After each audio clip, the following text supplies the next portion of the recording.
amigos e amigas, boa noite, muita paz para todos e para todas. Hoje, nossa aula de número 25, dando início ao estudo do livro O Despertar do Espírito, no seu capítulo 8, Sentimentos Tumultuados. E como de praxe, segue sempre uma estrutura de 3 tópicos. Hoje nós vamos ver conflitos de culpa e vergonha. De hoje a 8, o medo e seus vários aspectos. E, por fim, o último item desse capítulo 8, falta de amor.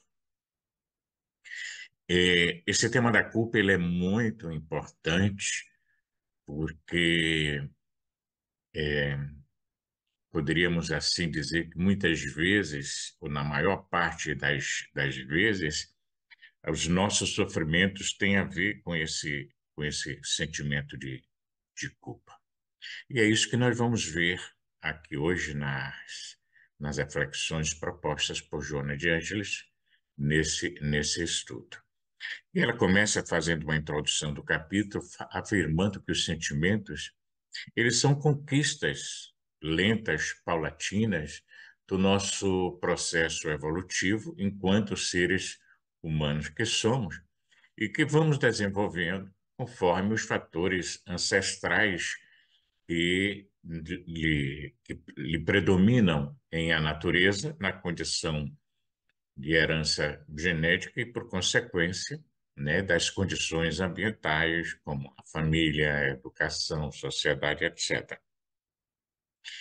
Então, isso nos lembra, temos dito aqui de outras vezes, quando um determinado espírito, no Evangelho segundo o Espiritismo, nos fala, né, que no início só tínhamos instintos. Depois nós temos sentimentos, entre esses sentimentos, o maior deles em expressão é, é o amor. Então, há uma gradação, um processo de evolução, de aquisição desses sentimentos, através das reencarnações sucessivas, através das aprendizagens que a vida existencial no corpo nos proporciona. Apesar de alguns psicólogos, afirma Joana de Ângeles, afirmarem que a hereditariedade responde sempre pela criatura, né, pelos seus atos, a sua existência, tudo quanto lhe acontece internamente na área da saúde física, emocional, no comportamento e psíquica. Não podemos deixar de considerar esse fator, né, o fator genético.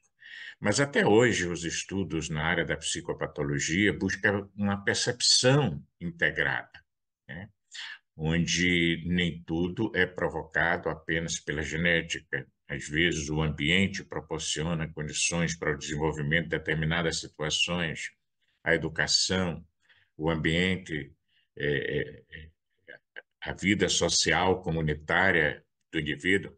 Então, são vários fatores contribuindo para esse processo de aprendizagem, que vai ser um processo de aquisição do espírito através, como nós dissemos, das reencarnações sucessivas.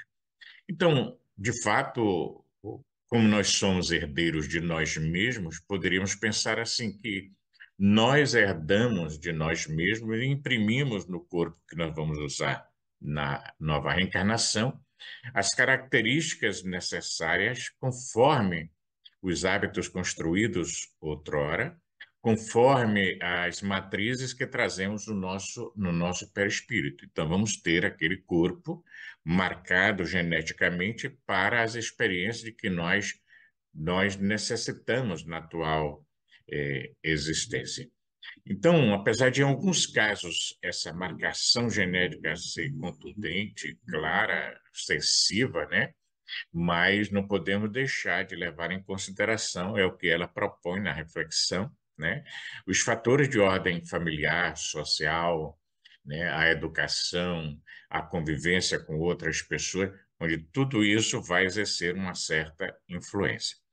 E é por isso que Kardec, quando questiona os espíritos, o porquê do espírito passar pela infância na reencarnação, Eles informam que é justamente o período em que o espírito reencarnante está mais vulnerável a novas sugestões, a novas propostas que vão contrabalancear com aquelas que ele já traz consigo das experiências transatas.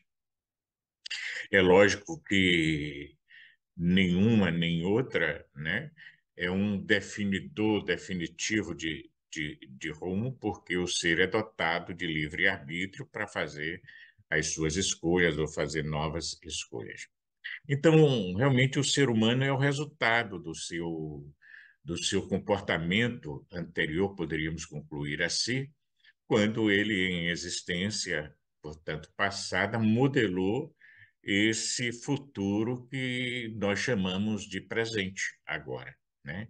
Então, considerando dessa forma, o espírito imprime os códigos genéticos de que irá se utilizar e tudo quanto se lhe tornará indispensável para o desenvolvimento intelecto-moral durante o processo da evolução.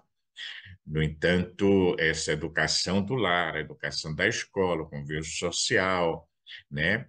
As experiências de vida que a pessoa vai tendo altera com vigor o seu comportamento e o seu destino. E assim ele vai construindo valores que podem modificar o processo anterior formulado para a recuperação espiritual devida em face dos gravames cometidos nessas existências passadas. E é dessa forma que a justiça divina sempre vai estar presente na vida de todos nós. Não podemos esquecer que o egoísmo ele se encontra instalado em a natureza humana. E ele, consequentemente, responde, né, é o responsável por várias situações difíceis, embaraçosas, desafiadoras, que acabam retardando a marcha evolutiva, criando impedimentos e transtornos complexos dentro do nosso processo evolutivo. Então, é desse modo que muitas vezes os mecanismos castradores que afligem o ser resultam desses processos primitivos anteriores, onde éramos caracterizados pela competição, pela crueldade, né, pela esperteza, caracterizando, sobretudo, o comportamento tanto individual como social. Tanto assim que ainda hoje, apesar de todo o avanço tecnológico, nós vamos ver que é essa natureza que ainda predomina no ser humano de uma forma em geral. Então, conflitos que são trazidos desse passado, eles remanescem, ou que remanescem desse período mais primário ou primitivo, como se queira, acabam então tomando corpo, se agigantando, né, e alterando a conduta do indivíduo na atualidade, que se manifesta assinalada por tormentos, né, que se transfere de uma para outra reencarnação, como uma herança dos próprios atos praticados, da qual ninguém consegue fugir. E é interessante porque a gente transfere de uma reencarnação para outra, e aí você pergunta por que essa transferência é feita. Porque a gente não resolve enfrentar essas dificuldades, lidar com essas dificuldades, e vamos proporcionando um adiamento para o que poderíamos chamar de enfrentamento. Então, somos herdeiros dos nossos próprios pensamentos, né, dos nossos próprios sentimentos, dos nossos próprios atos, palavras, né? O espírito imprime através do pensamento, consequentemente, ele vai fazer essa impressão nos tecidos sutis do seu perispírito ou do psicossoma, a, as características dos fenômenos, né, a que ele será submetido diante da lei de causa e efeito que predomina na constituição espiritual da própria vida. Então, somente mediante um esforço de readaptação à ordem que foi perturbada pela sua insânia, ou pela sua negligência, os sentimentos se modificam, contribuindo para uma conduta saudável, para psicologicamente se manter uma pessoa estável, tranquila e, consequentemente, alcançar a sua autorrealização, a sua paz. Os sentimentos devem e podem ser trabalhados pelo pensamento, significando dizer que, de uma certa maneira, os nossos pensamentos alteram os sentimentos. Pensamento mais sentimentos acabam alterando o comportamento, né? E isso, segundo a mentora, mediante fórmulas simples de esforço pessoal, que administra as tendências normalmente negativas, perversas, né? Cínicas, vulgares, ciumentas, como ou outras, né, que são responsáveis pelos conflitos perturbadores que tanto afligem as criaturas humanas. Então, tudo pode ser alterado. E é interessante a gente pensar que é como se nós tivéssemos sempre a oportunidade de começar de novo, de recomeçar sempre de acordo com a nossa vontade, a nossa persistência em fazer as alterações que precisam ser feitas. E aí, após essa introdução, ela vai fazer referência, então, à questão da culpa, quando afirma que são dois os fatores, né, que se fazem responsáveis pela conduta mórbida de quem carrega culpa e sente vergonha de ser humano, de apresentar-se conforme se encontra e não consoante a fantasia mental a respeito de como gostaria de estar. Vejamos bem aqui o que ela está nos propondo, né? É, dois fatores contribuem para que a culpa e a vergonha se instalem no ser humano, né? E se apresente conforme se encontra, e não conforme a fantasia mental a respeito de como gostaria de estar. Isto porque, quando a gente pensa em culpa, a gente pensa que nós temos uma idealização de nós mesmos.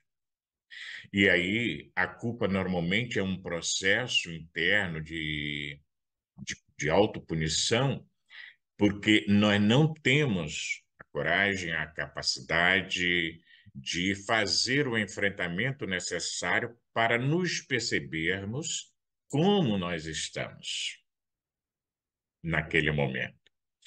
Por isso, toda vez que a culpa desponta, nós temos frases como eu deveria ter feito, eu deveria fazer assim, eu deveria isso, ou sentir aquilo. É uma coisa que nós idealizamos e não assumimos que nós erramos. Daí porque em outros textos, Joana vai falar da questão da responsabilidade como uma substituta para a palavra culpa. Não é ser culpado, é você ser responsável por aquilo que você faz, lei de causa e efeito, para que se possa providenciar a devida correção no seu devido tempo. Então, o esforço pela evolução, ele é contínuo e é assinalado por experiências das mais variadas ordens, tipos, e que acabam se constituindo conquistas libertadoras. Então, é uma fantasia nós nos idealizarmos como seres que não erram, como seres perfeitos. Veja bem, e quando ela propõe isso não quer dizer que você, diante de um erro, você venha e diga, não, eu errei mesmo, me dou o direito de errar e acabou a história. Quem quiser que, né? Não é essa a proposta, mas você assumir, né, que errou e que está disposto a assumir a responsabilidade por conta do erro cometido, tá? Porque a culpa faz com que você sofra e às vezes não sai do lugar. Então, quantas culpas nós trazemos conosco através dos anos, eu diria até através das reencarnações sucessivas, porque elas ficam esculpidas no nosso inconsciente mais profundo e vai sendo transferida de uma reencarnação para outra. Daí porque quando você estuda, às vezes, essa questão da culpa, quando não encontra propriamente uma razão de ser para a atual reencarnação, você remonta que ela pode ser proveniente de outras situações, em outras experiências reencarnatórias, mesmo que não se lembre disto. Porque instalar o sistema de culpabilização e de cobrança interna, que é o meio que o indivíduo encontra para poder fazer esse, digamos assim, esse ajuste perante as leis que nos regem o destino. Então, a proposta aqui no estudo, na reflexão que ela traz, é que nós possamos nos liberar desse fantasma da culpa, né? E o primeiro deles, ela fala de dois fatores, diz respeito justamente a esses registros que todos nós trazemos no inconsciente profundo e que é um resultado dos comportamentos inadequados ou destrutivos em outras vidas, em outras existências, tá? Ou até mesmo na atual encarnação, e que acaba encarcerando a pessoa em reminiscências perturbadoras que se encontram atuantes sempre num processo de punição intensa. É como se nós tivéssemos um carrasco interno, né, nos punindo sempre por aquele erro, porque nós achamos ou entendemos que aquilo não deveria ter acontecido. Ao invés de pensarmos assim, olha, ok, não deveria, mas aconteceu. A responsabilidade é minha. E a responsabilidade é minha porque eu ainda sou inseguro, eu ainda sou medroso, eu ainda não tenho o controle das minhas emoções, eu sou uma pessoa ainda muito agressiva. Então, você reconhece a possível falha existente na sua forma de se comportar, na sua forma de se expressar dentro da existência, para a partir do instante que toma consciência dessa realidade, você ir conseguindo, a partir desse autodescobrimento, se autoeducando, se autotransformando. Essa é a proposta. E isso, consequentemente, quando a gente não faz esse trabalho para ir percebendo esses comportamentos inadequados e assumindo a responsabilidade por eles, a gente acaba internalizando ah, o conflito, nos culpando, achando que poderíamos ter agido de uma forma completamente diferente, provocado um resultado diferente. Pode até ser, mas a gente nunca pode ter uma certeza absoluta que seria diferente. Eu, às vezes, fico pensando assim com relação à crucificação do Cristo, né? É, se ele não tivesse sido traído, preso, se Pilatos não tivesse fraquejado, ele teria sido crucificado? Provavelmente não, né?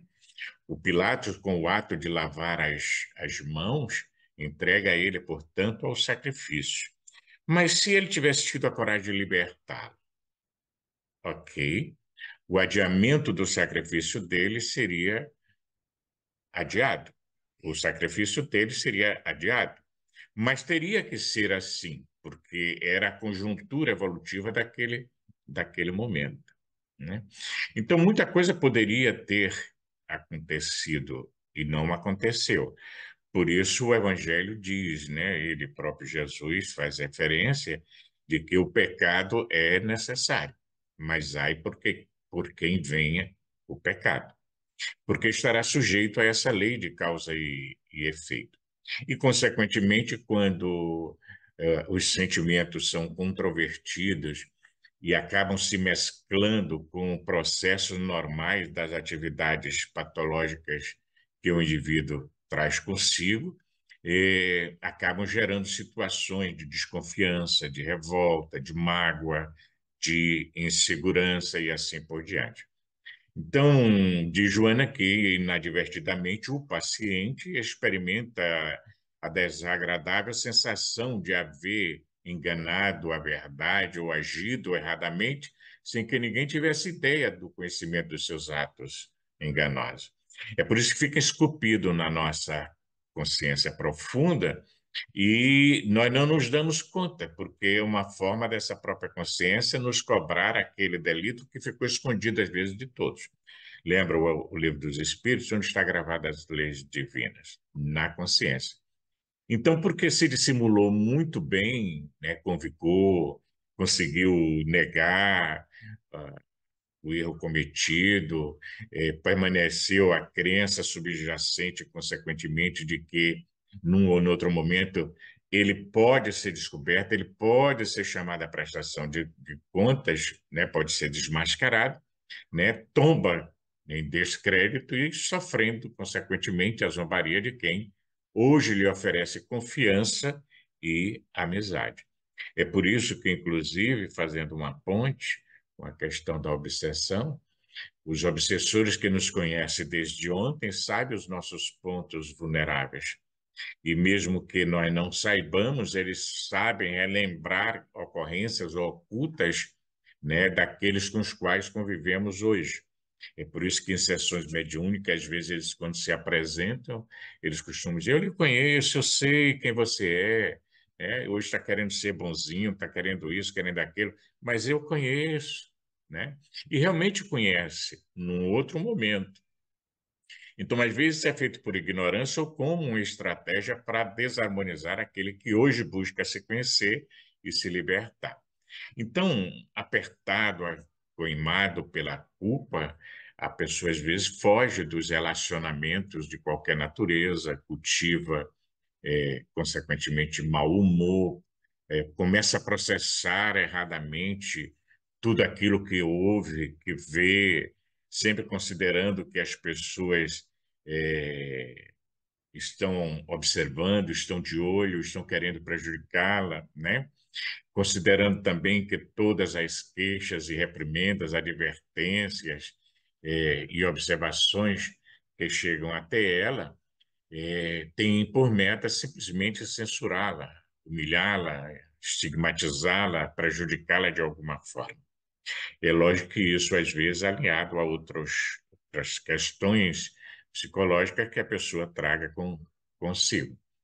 Então, é preciso consequentemente, quando se acredita assim acontecer, né, a pessoa arma-se contra a família, contra o grupo social no qual está vivendo, contra as pessoas com quem convive, contra tudo e contra todos, né? E às vezes desembocando na autocompaixão, na autopunição, na autorrecriminação, num processo de vitimização intensa, né? A pessoa como que começa a ficar dentro de um círculo fechado com muita dificuldade de sair. Então, às vezes é uma pessoa, é um indivíduo, vamos colocar assim, que é muito difícil de ser aceito dentro do convívio social, porque é uma pessoa normalmente instável no comportamento que mantém, e às vezes, não raro, é malicioso quando não se faz perverso em mecanismo de autovalorização equivocada. É interessante, né? Autovalorização equivocada, porque todo aquele que se culpa, ele de uma certa forma se autovaloriza. Daí porque nos estudos da culpa se faz sempre, quase sempre, uma associação com o narcisismo, com o mito de Narciso, porque é uma forma de eu me perceber uma pessoa perfeita, uma pessoa que não erra, e quando é cometido erro, eu não aceito aquele erro em mim, porque, tipo assim, eu não posso errar. E às vezes isso pode dar nascimento até aquele mecanismo de defesa da projeção, de eu começar a ver no outro aquilo que me pertence, por eu não conseguir fazer frente a frente, dar uma encarada nessa realidade, saindo daquilo que ela chama de ilusão, para cair dentro da realidade, de quem eu sou.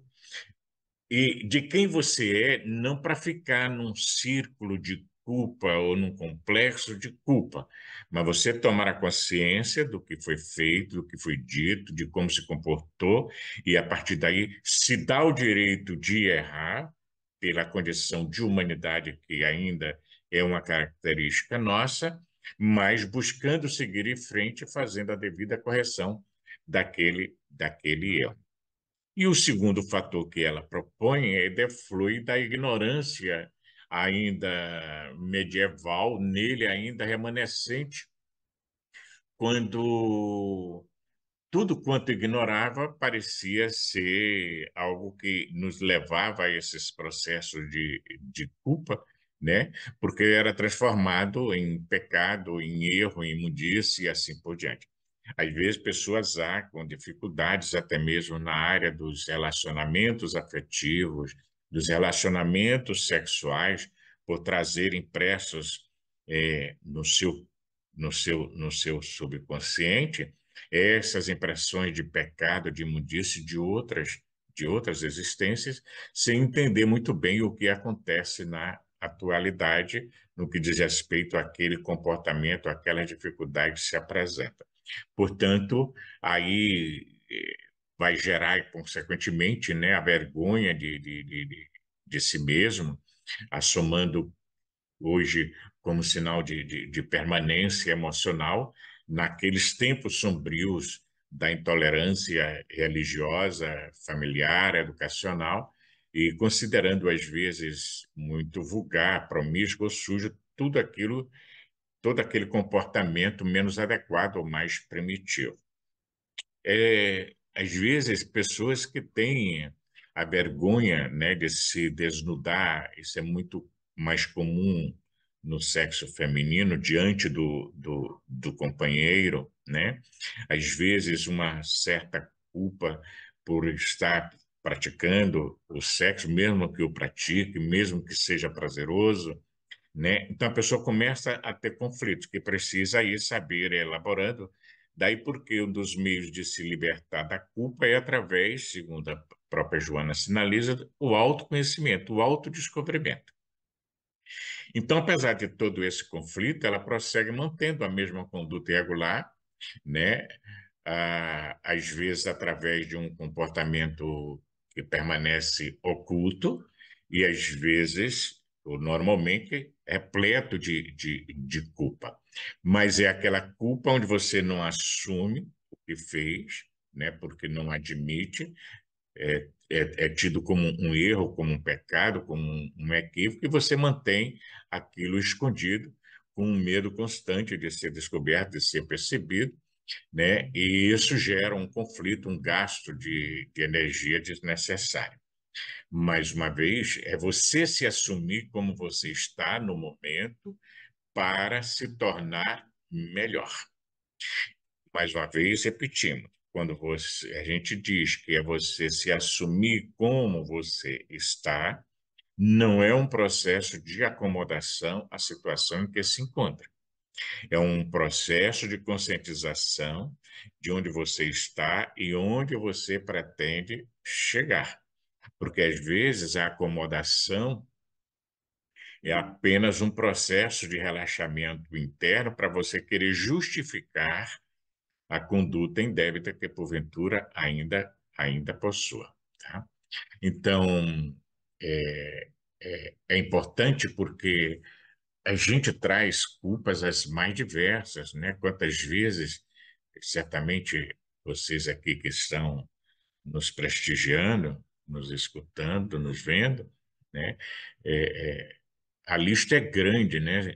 Às vezes é a culpa porque eu não eduquei o filho direito, às vezes é a culpa porque quando era mulher eu não queria ver aquele pensamento inicial de que não queria ter o filho, mas depois passou a ter, mas a culpa ficou esculpida porque teve aquele pensamento.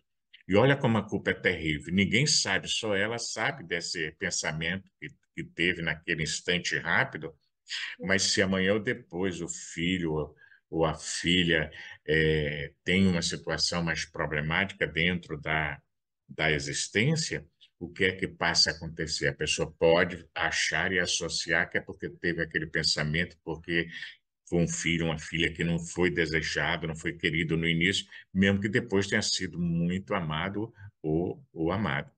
Às vezes é a culpa porque o filho ou a filha se encaminhou para a droga, para o alcoolismo, para a criminalidade, para isto, para aquilo, ou então a culpa porque deveria ter dado mais tempo presente com o filho, mas precisava ir trabalhar para manter a educação dos filhos.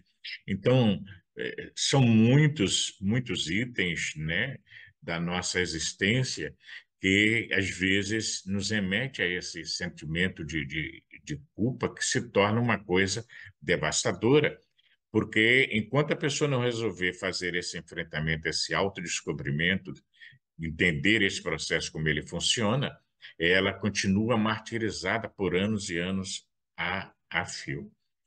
Me vem a lembrança agora de uma senhora que nós atendíamos, e ela já tinha seus 70 e poucos anos, e ela tinha se tornado espírita, fase adulta, e ela me disse uma vez, né, depois de certo, era bastante tempo a gente conversando, que ela na adolescência, né, tinha cometido um aborto.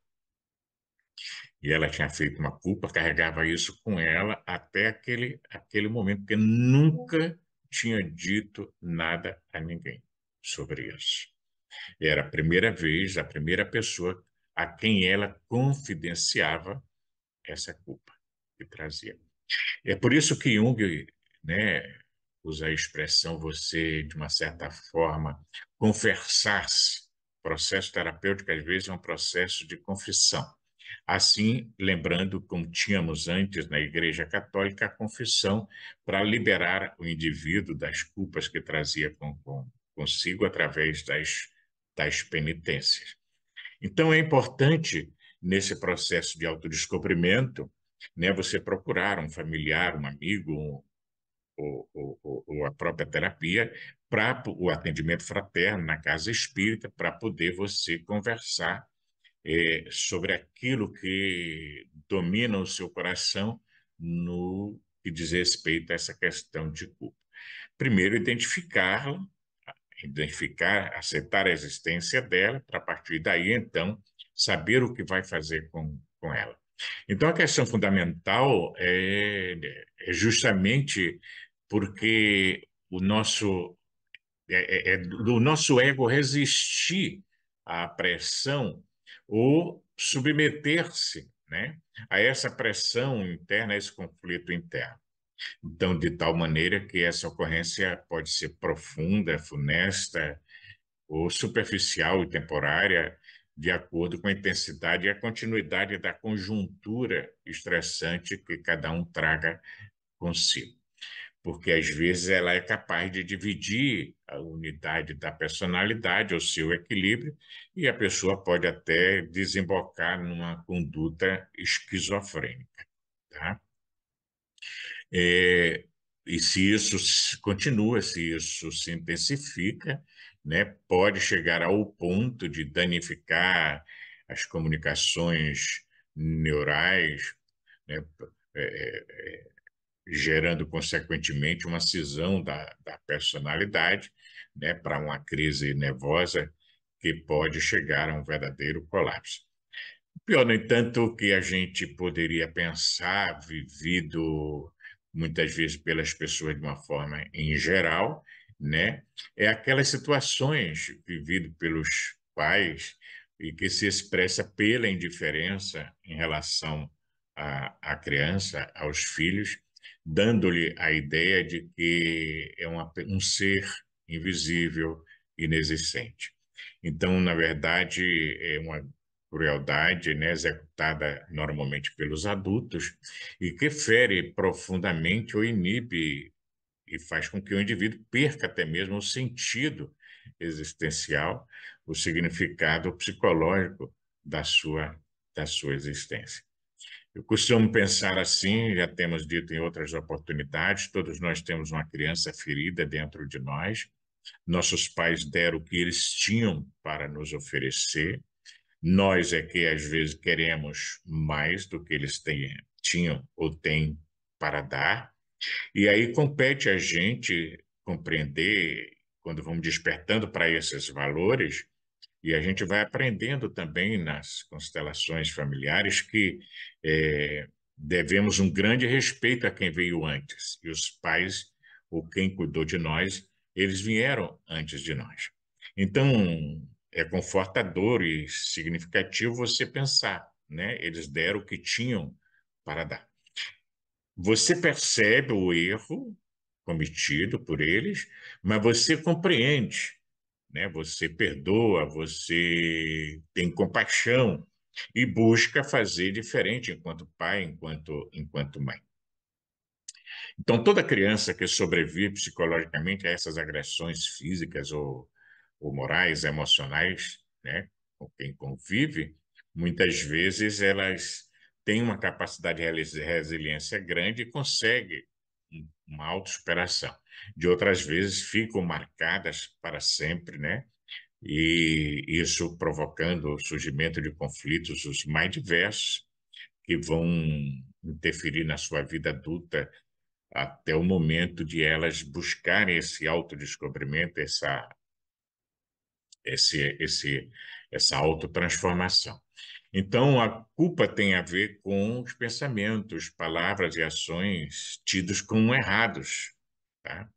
Sob o ponto de vista moral. Daí é importante a gente se orientar por uma escala de valores, onde determinadas coisas hoje são importantes para nós e são tidas como certas, outras como erradas. Daqui a alguns anos, em função do, das nossas experiências, do conhecimento adquirido, das meditações, das reflexões, a gente vai fazendo uma alteração nessa escala. Então, aquilo que é certo hoje, amanhã pode não ser mais e vice-versa. Enquanto que isso no que diz respeito à culpa, porque quanto à vergonha, ela é um resultado dos comportamentos, né, que são considerados sujos ou inferiores. Então, às vezes, a pessoa, em função de todo esse conflito da culpa, da vergonha, da dificuldade em se relacionar, tem medo de amar, tem medo da rejeição, vive um momento intenso de castração, impedindo, às vezes, um relacionamento saudável e planificador, mesmo que a pessoa tenha relacionamentos. Então, a pessoa é como se estivesse numa busca constante, com medo de amar, com medo de fazer a entrega, significando, no fundo, o medo de sofrer. Então, a culpa é uma carga emocional muito pesada, né, causadora de várias lesões internas e íntimas, enquanto que a vergonha de condutas inadequadas ou de comportamento inconsequente se transformam em fator dissolvente da personalidade, que se busca anular mediante a autodepreciação e a autopunição.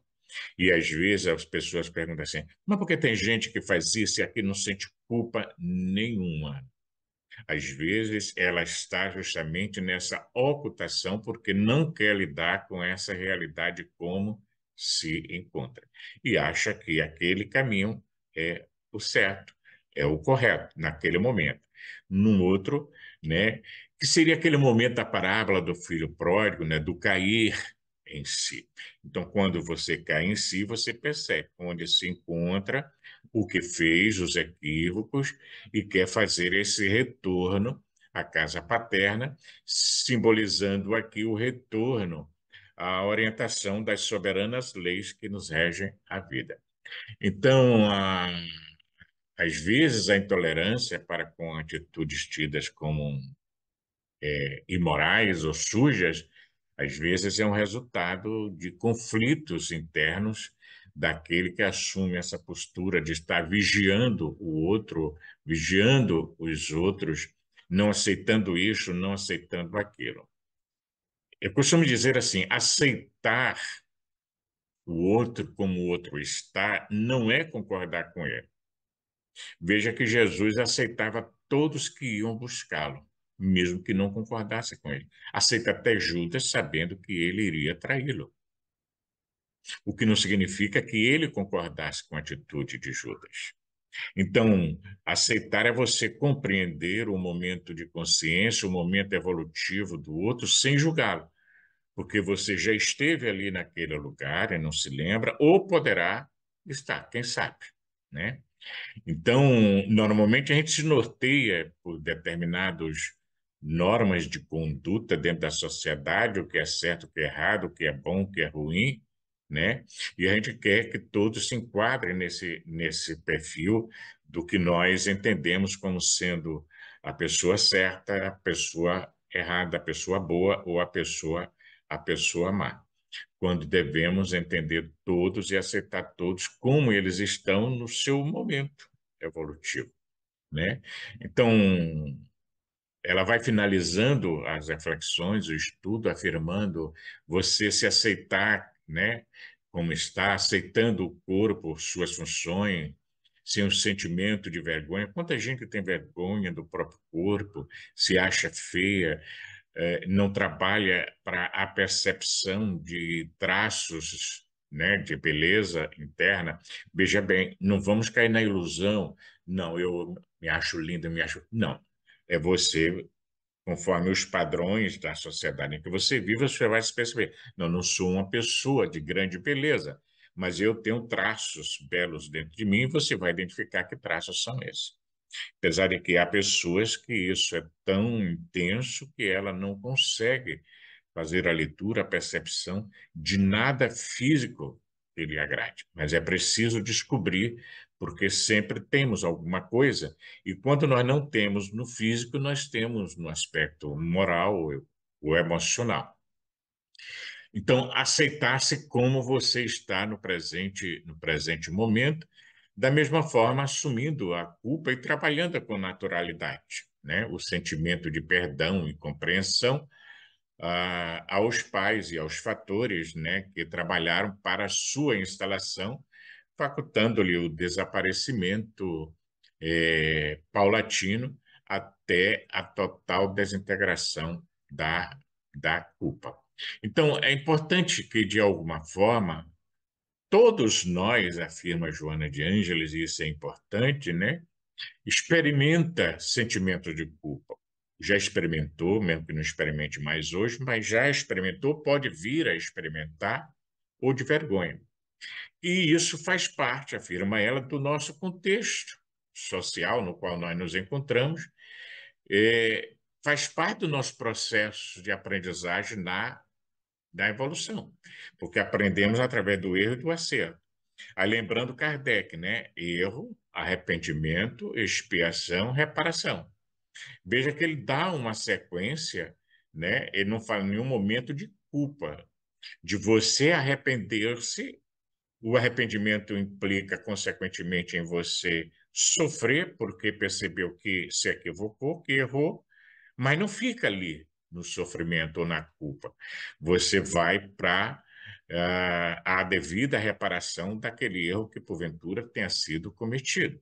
E é assim que nós vamos aprendendo, nós vamos nos tornando melhores e, e nos tornando aproveitadores desse momento evolutivo em que nós nos encontramos. Então, poderíamos pensar assim, como ela afirma, né? Todos nós trazemos conosco os nossos processos de culpa ou de vergonha, parar, olhar, tomar conhecimento disso e buscar fazer o seu melhor, entendendo que você chegou até aqui dando o seu melhor. Então, a gente não pode ficar só olhando para trás num processo de autopunição, de autoflagelação, de autossofrimento, que não vai construir absolutamente nada. Assumir a responsabilidade, porventura, pelos erros cometidos e continuar caminhando em frente.